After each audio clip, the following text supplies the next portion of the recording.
Hello everyone, this is Michael Balesta. The Cleveland Browns remain winless, dropping to 0-7 after a 12-9 overtime decision to the Tennessee Titans in Cleveland Sunday afternoon.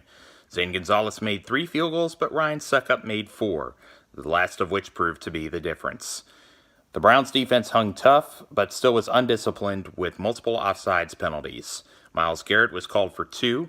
The team committed 12 penalties for 81 yards. Despite the flags, Cleveland did create a takeaway courtesy of Christian Kirksey, who dislodged the ball from Delanie Walker, which was recovered by Ibrahim Campbell.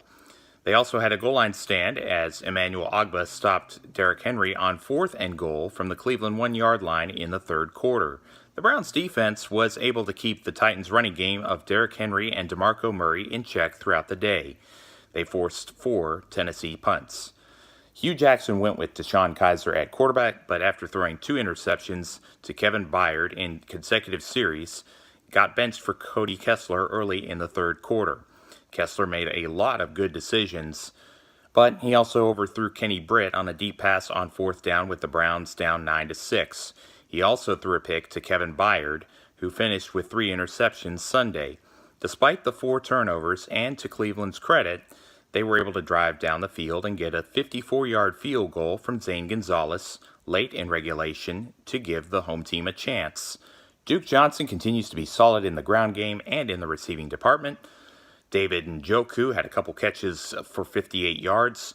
Looking at the individual statistics from the game, the ball was spread around to Ricardo Lewis, Isaiah Crowell, and Seth DeValve, but the offense just has so much trouble finding the end zone.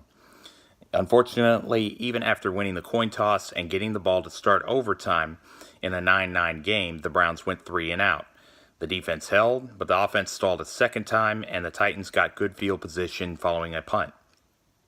The visitors got into field goal range, leading to Ryan Succop's heroics just after the 2-minute warning, putting Tennessee at 4-3 for the season. The toughest part of the game happened 9 minutes shy of 2 p.m. Central Time. That is when Joe Thomas had to be tended to by trainers. Word would come through later that after 10,363 snaps, he got torn triceps, forcing him to miss the rest of the season. Spencer Drango took his place.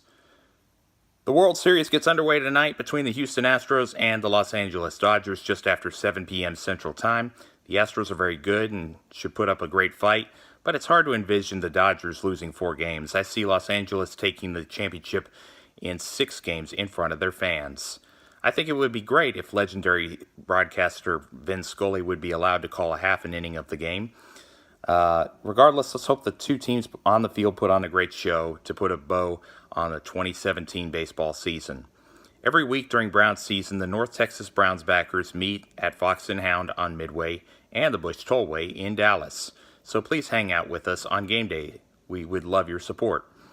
They will be showing the Browns-Vikings game Sunday morning at 8:30 a.m. Central Time.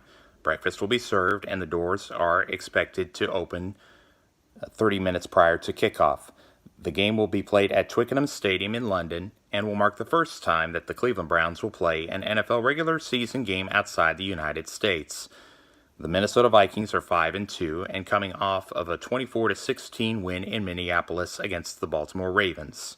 I am on Twitter at MJBOLESTA2, as in the number 2, and on Facebook under the name Michael Balesta. The text of this video can be found on https://mjbolesta2 blog.wordpress.com. Thank you for watching. May God bless you. Have a wonderful day.